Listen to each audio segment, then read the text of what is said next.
That for a yield. Isn't that tremendous? That's one plant. Look, I can try and pull it apart. Oh, look at that. When you plant them separately, one clove at a time, after the first season you're gonna get, or after the first year, you're gonna get one big bulb like this with 6 cloves in it. When you leave it planted for 2 years, you're gonna get each of these cloves, 6 cloves, are gonna split into 4 again. So you're gonna actually end up with something like this after 2 years. But after 3 years, look what you get. You get a whole bunch of bulbs without any extra maintenance or without any planting or harvesting. How are you doing? I'm Martin from Gardens for Life, and this is elephant garlic. The beauty of elephant garlic is that it's a perennial and it's in the leek family. You can actually just leave it in the garden for more than one season or more than 1 year.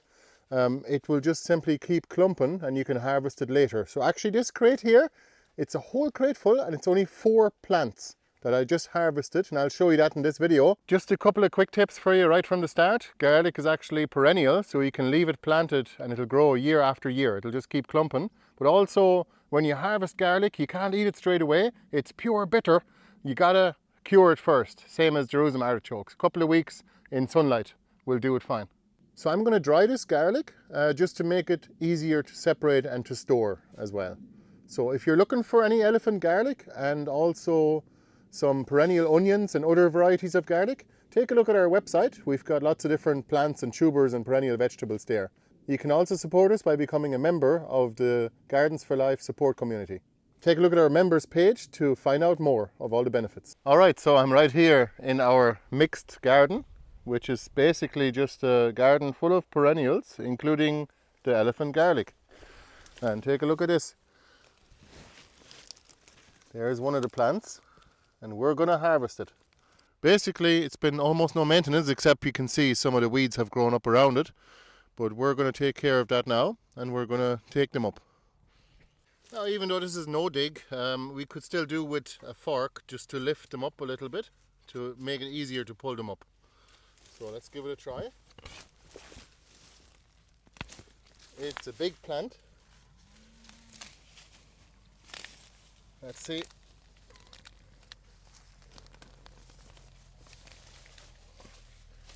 Just to loosen it up a bit.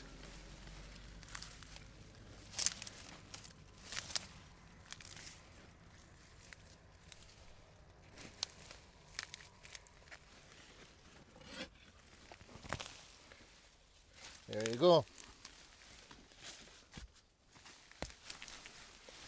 That's one plant. Now we're going to separate each of these. You can see there's about 5 cloves in this one, so you may not get 6 cloves if you leave it planted like this. Now if you separate them, they'll get much bigger if you plant them separately year after year.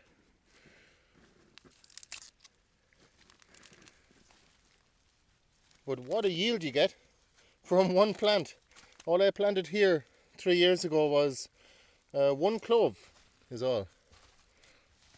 So, and I have not had to do any work here at all, except for a little bit of weeding. Look at that. There's a tremendous amount of bulbs here.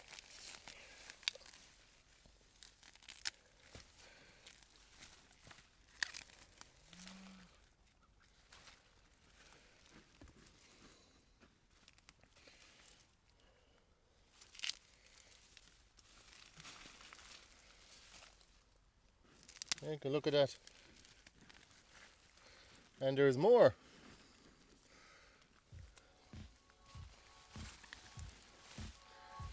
So that's a yield from one plant, and I'm very happy with that.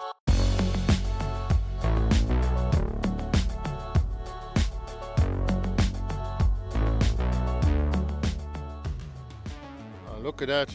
I'm very happy with that. That's a tremendous harvest for one plant, and I've had to do no extra work here at all. All I did was plant 1 clove right here. And so elephant garlic is actually one of those ideal plants you can use to grow in a forest garden or a food forest, and it's definitely going to be home in your perennial borders, which are covered with wood chips for lower maintenance, so that airborne weed seeds don't take hold.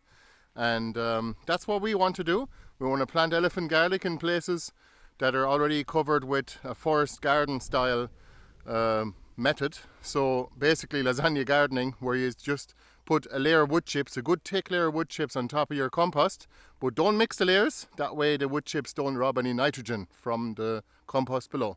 Now we've just brought this garlic into the greenhouse, and I'm going to just spread it here on a table just to dry it out.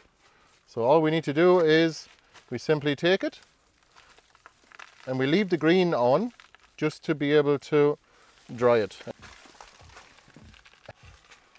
So that's all there is to it really. You just dry it like that and you give it a week or two, and then we can separate the cloves.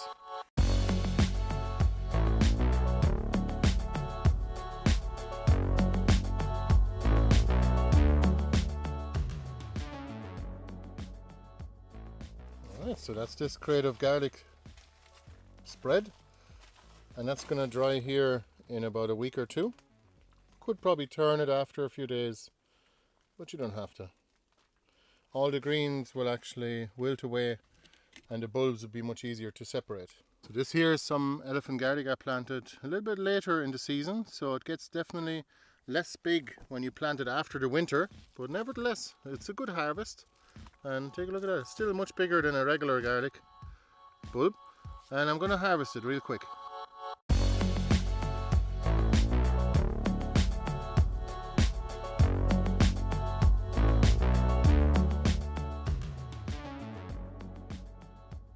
Now take a look at how easy it is to pull up these garlic bulbs, because it's no dig garden bed. Look at that. It's very easy to pull up. Well, sometimes not. Not always. Look at this one. Look at this one. Sometimes they come up very easy, and sometimes they're so deep that they are harder to pull up.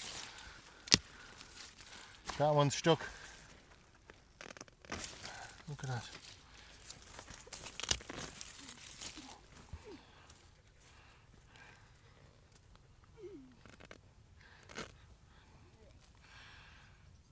There you go. A lot of the garlic did split. Some of it didn't, because I planted it a little bit late in the year. I planted it in spring and there was barely any frosts after that. Take a look at this. This is a giant single clove garlic. I've never grown one of these before. So yeah, I'm going to enjoy this one. Take a look at this. That's it. A quick little harvest, and we're going to bring these to the greenhouse now. If you want to just replant your garlic, just to make more of it, you can just dry it a little bit to make it easier to separate the cloves. But you don't have to. You can just plant it straight in the ground again right around this time of year in July or August. And you don't have to wait until late autumn to plant it, or even spring. We find that it grows much bigger when you plant it before the winter, and it grows right through the winter, and it bulks up nicely for the coming season. And it's harvest time right around July, and if you want to eat it, you need to cure it for about a week or two first. So the best way to do that is by just drying it, leaving it somewhere in sunlight, so that it's much nicer to eat. You can't just eat it straight out of the ground, because of course it has its chemical defenses up. Well, same as the Jerusalem artichoke with all its inulin in it. It needs to be cured for a couple of weeks before you can eat it. If you're still watching now, thanks a million.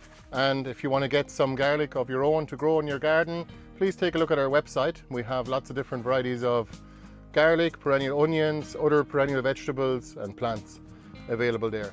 Thanks a million, and we'll see you the next time. Bye bye. Take a look at our other videos on garlic, orphrey and Egyptian walking onions. So we've got some harvest videos on those as well.